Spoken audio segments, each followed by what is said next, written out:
Next দেখি আপোনালোকৰ শ্বিলং যেন অনুভৱ হৈছে নেকি? ভুল নাযাব, এয়া শ্বিলং নহয়, এয়া গুৱাহাটী। আজি মই আহিছোঁ এখন মাৰ্কেটলৈ। মাৰ্কেটখন ক'ত আছে, কি কথা, সকলোবোৰ গম পাব আপোনালোকে ভিডিঅ'টোৰ শেষত। এই মাৰ্কেটখনত আপোনালোকে সৰুৰ পৰা ডাঙৰলৈকে, বেগৰ পৰা জোতা চেণ্ডেললৈকে, তাৰ উপৰি সৰু বাচ্চাৰ খেলা ধূলা আইটেমৰ পৰা পাকঘৰৰ বহুখিনি আইটেমছে আপোনালোকে একেলগে পাই যাব। প্ৰথমতে কেইযোৰমান হিল চেণ্ডেল চাই লওক, কিয়নো হিল চেণ্ডেলৰ প্ৰতি মোৰ বহুত বেছিয়ে দুৰ্বলতা আছে। য'তেই যাওঁ প্ৰথমতে হিল চেণ্ডেল কেইযোৰে মোৰ চকুত পৰে। তেন্তে বলকচোন এযোৰ এযোৰকৈ ট্ৰাই কৰি চাওঁ। এই মাৰ্কেটখন আগতে মানে প্ৰায় ৩-৪ বছৰমান আগতে ইমান এফৰ্ডেবল দামতে সকলোবোৰ বস্তু ইয়াতে পোৱা গৈছিল, কিন্তু এতিয়া অকণমান প্ৰাইচবোৰ বেছি হৈছে, মানে মোৰ তুলনাত এতিয়া বেছি হৈছে প্ৰাইচবিলাক।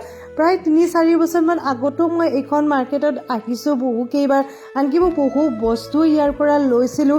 একেবাৰে এফৰ্ডেবল দামত সকলোৱে কিনিব পৰাকৈ প্ৰাইচবিলাক আছিলে, কিন্তু এতিয়া ক্ৰমান্বয়ে প্ৰাইচবিলাক বাঢ়ি গৈ আছে। যদিও ইয়াৰে চেণ্ডেল কিছু মোৰ বহুত বেছিয়ে পচন্দৰ হয়। ইয়াৰে চেণ্ডেল আৰু বেগৰ মাজত তুলনা কৰিবলৈ গ'লে মই ক'ম যে মানে মোৰ ছাজেষ্ট এইটোৱে হ'ব যে ইয়াৰে বেগবোৰ খুব বেছি এটা লাষ্টিং হয়, কিন্তু মোৰ হিচাপত ইয়াৰে হিল চেণ্ডেলবোৰ ইমান বেছি লাষ্টিং নকৰে। মানে যিমানখিনি প্ৰাইচ দিব লাগে ইয়াতে, সেই অনুপাতে ইয়াৰে হিল চেণ্ডেলবোৰ ইমান দিন মানে লাষ্টিং নকৰে।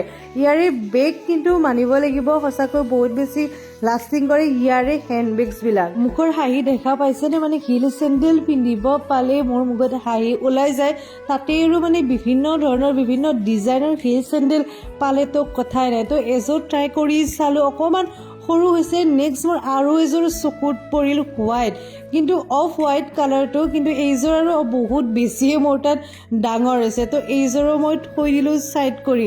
নেক্সট বলকচোন যাওঁ বেগ ছেক্টৰলৈকে, আৰু ইয়াতে সোমাই আপুনি কনফিউজনত পৰি যাব, কিয়নো ইয়াৰে বেগ এটাতকৈ আনটো ইমান বেছি ধুনীয়া, আপোনাৰ কনফিউজন আহি যাব যে এইটোৱে লওঁ নে সেইটোৱে লওঁ।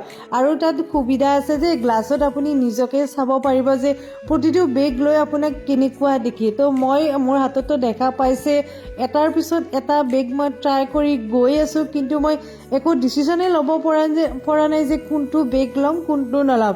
তো এবাৰ থলোঁ, থৈ মেলি আকৌ এবাৰ ৰাউণ্ড দিছোঁ। এইবাৰ এটা হোৱাইট বেগ হাতত লৈছোঁ, তো এইটোৱে ল'ম, ব্লেকটোৱে ল'ম নে হোৱাইটটোৱে ল'ম। এই দুটা বেগৰ ভিতৰত আপোনালোকৰ কোনটো বেগ বেছি ভাল লাগিছে কমেণ্ট কৰি জনাবচোন। এই দুটাৰ ভিতৰত মই কিন্তু এটা বেগ লৈ ল'লোঁ।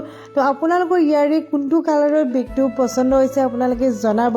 ইয়াতে আপুনি অফিচত যাবলৈকে হওক বা পাৰ্টিৰ কাৰণেই হওক, যিকোনো ইভেণ্টৰ কাৰণে আপোনালোকে সেই অনুযায়ী বেগ ল'ব পাৰিব। তো ফাইনেলি এটা বেগ মই চিলেক্ট কৰি ল'লোঁ। আনফালে চাওঁ বলক, এইবিলাক হৈছে আপোনাৰ পাৰ্টিত ব্যৱহাৰ, মানে পাৰ্টি এদিত আপোনালোকে লৈ যাব পাৰিব। বহুত ধুনীয়া ডিজাইনৰ বেগবিলাক আছে, আৰু আনফালে অফিচত নিব পৰাকৈও বহুত ধুনীয়া ধুনীয়া বেগৰ কালেকশ্যন আছে। লগতে আমাৰ মাহঁতে ব্যৱহাৰ কৰিব পৰাও বেগৰ কালেকশ্যন আছে। আৰু এইফালে চাওঁ বলকচোন, এইফালে আপোনাৰ পাকঘৰত ব্যৱহাৰ কৰিব পৰা বহুত বেছি কিটচেন আইটেমছ আছে। এইখন মাৰ্কেটত মই আগতে বহুত কেইবাৰ আহিছোঁ, কিন্তু কিটচেনৰ পাৰ্টত মানে আজিহে মই সোমাইছোঁ, কিয়নো মোৰ লাগতিয়াল মানে কিটচেনত ল'বলগীয়া বস্তু ইয়াৰ পৰা সাধাৰণতে লোৱা নহয়, কিয়নো ইয়াৰে দামবিলাক অকণমান মানে হাই ৰেঞ্জৰ হয়তো, সেইকাৰণে বেছিভাগ সোমোৱা নহয়। আজি মই এটা কাৰণতে ইয়াতে সোমাই চালোঁ, কিয়নো মোক এটা বহুত বেছি দৰকাৰী হৈ আছিলে। হট কফি মগ বটলে কওক বা যিয়ে কওক, মানে সেইটো এটা দৰকাৰ হৈ আছিলে, আৰু মোৰ হঠাতে চকুত পৰি গ'ল। ভাবিলোঁ লৈ লওঁ, কিন্তু ইমান বেছি দামটো মই আজিৰ কাৰণে থৈ আহিলোঁ। আৰু এইফালে দেখা পাইছেনে, ইয়াতে আপোনালোকে বুট জোতাও পাই যাব, তাকো আপোনালোকৰ বহুত বেছি ভাল ভাল ডিজাইনৰ, যেনেকুৱা ইচ্ছা তেনেকুৱা ল'ব পাৰিব। আৰু আপোনালোকে ডেইলি ইউজৰ কাৰণে যিবিলাক চেণ্ডেল বা পাম্পছু ব্যৱহাৰ কৰে সেইবিলাকো ইয়াতে পাই যাব। মানে একেলগে আপোনালোকে বহুত কিবা কিবি বস্তু বজাৰ কৰিব পাৰিব। আহক এতিয়া শ্বপখননো আছে ক'ত, কি নাম, সকলোবোৰ আপোনালোকক দেখাই দিওঁ। এইখনৰ নাম হৈছে MS বেগ হাউচ। ফেঞ্চি বজাৰৰ মছজিদ গলিৰে সোমাই আহি একেবাৰে লাষ্টৰ দোকানখনেই হৈছে MS বেগ হাউচ। মোৰ লাগতিয়াল বস্তুখিনি লৈ লাহে লাহে মই ওলাই আহিলোঁ, আৰু এয়া দেখা পাইছেনে, এইটো মছজিদ গলি। আপোনালোকে হয়তো বহুতেই এইখন দোকান আগতে দেখা পাইছে বা গৈ পাইছে। তথাপি মই ভাবিলোঁ এবাৰ এটা ভিডিঅ' বনাই দিওঁ, যিসকলে আজিলৈকে গৈ পোৱা নাই এবাৰ গৈ মেলি চাব পাৰিব। কাৰণ কি বহুত কম সময়ৰ ভিতৰতে আপোনালোকে বহুখিনি ভালেমান বস্তু একেলগে ল'ব পাৰিব।